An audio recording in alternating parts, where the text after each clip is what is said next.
ফিলিস্তিনের মসজিদুল আকসা মুসলমানদের কাছে পবিত্রতম স্থান, যার প্রতি সম্মান প্রদর্শন এবং সম্মান রক্ষা করা মুসলমানদের ঈমানী দায়িত্ব। মুসা আলাইহিসসালামের জবানে মসজিদুল আকসা ও তার আশেপাশের অঞ্চলকে পবিত্র ভূমি উল্লেখ করে পবিত্র কুরআনের সূরা মাইয়াদার ২১ নম্বর আয়াতে মহান রব্বুল আলামিন বলেছেন, হে আমার সম্প্রদায়, আল্লাহ তোমাদের জন্য যে পবিত্র ভূমি নির্দিষ্ট করেছেন তাতে তোমরা প্রবেশ করো এবং পশ্চাৎ প্রসারণ করো না, করলে তোমরা ক্ষতিগ্রস্ত হবে। ফিলিস্তিন এতটাই মোবারক ভূমি যে আল্লাহ তাআলা একে ইসরা ও মেরাজের ভূমি বানিয়েছেন। ফিলিস্তিনের বাইতুল মুকাদ্দাস থেকে নবী সাল্লাল্লাহু আলাইহি সাল্লামের মেরাজের সূচনা হয়েছিল। সূরা বনী ইসরাইলের ১ নম্বর আয়াতে আল্লাহ রাব্বুল আলামিন বলেন, পবিত্র ও মহিমাময় তিনি, যিনি তার বান্দাকে রাতে ভ্রমণ করিয়াছেন আল মসজিদুল হারাম থেকে মসজিদুল আকসা পর্যন্ত, যার পরিবেশ আমি করেছিলাম বরকতময়, তাকে আমার নিদর্শন দেখানোর জন্য।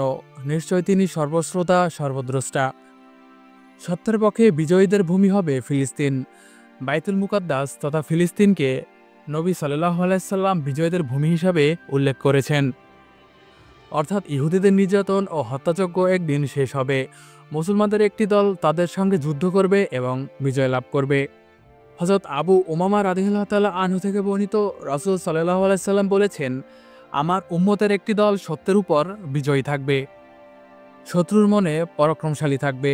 দুর্ভিক্ষ ছাড়া কোনো বিরোধী পক্ষ তাদের কিছুই করতে পারবে না। আল্লাহর আদেশেই তথা কিয়ামত পর্যন্ত তারা এমনই থাকবে। সাহাবীরা জিজ্ঞেস করলেন, হে আল্লাহর রাসূল, তারা কোথায় থাকবে?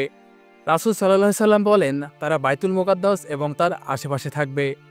সহিহ মুসলিমের ৩ নম্বর খণ্ডে 2896 নম্বর হাদিসে হযরত আব্দুল্লাহ ইবনে হারিস রাদিয়াল্লাহু তাআলা আনহু থেকে বর্ণিত, রাসূল সাল্লাল্লাহু আলাইহি সাল্লাম বলেন, পূর্ব দিক অর্থাৎ খোরাসান থেকে কিছু লোক বের হয়ে আসবে, যারা ইমাম মাহাদের খেলাফত প্রতিষ্ঠায় সাহায্য করবে এবং খেলাফত প্রতিষ্ঠা সহজ করে দিবে।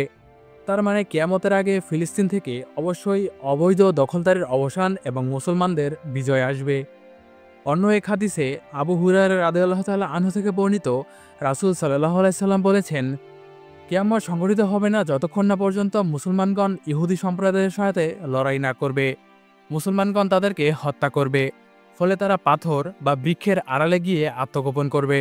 তখন পাথর বা বৃক্ষ বলে উঠবে, হে আল্লাহর বান্দা, এই তো ইহুদি আমার পিছনে, এসো তাদেরকে হত্যা করো। আল্লাহ তাআলা মসজিদুল আকসাকে দাজ্জালের হাত থেকে রক্ষা করবেন। হাদিসে বর্ণিত আছে যে দাজ্জাল পৃথিবীতে ৪০ দিন অবস্থান করবেন। তার রাজত্ব সর্বত্র বিস্তার লাভ করবে। তবে ৪টি মসজিদ দাজ্জালের নিয়ন্ত্রণের বাহিরে থাকবে। তা হলো পবিত্র কাবা, মসজিদে নববী, মসজিদুল আকসা ও মসজিদে তুর।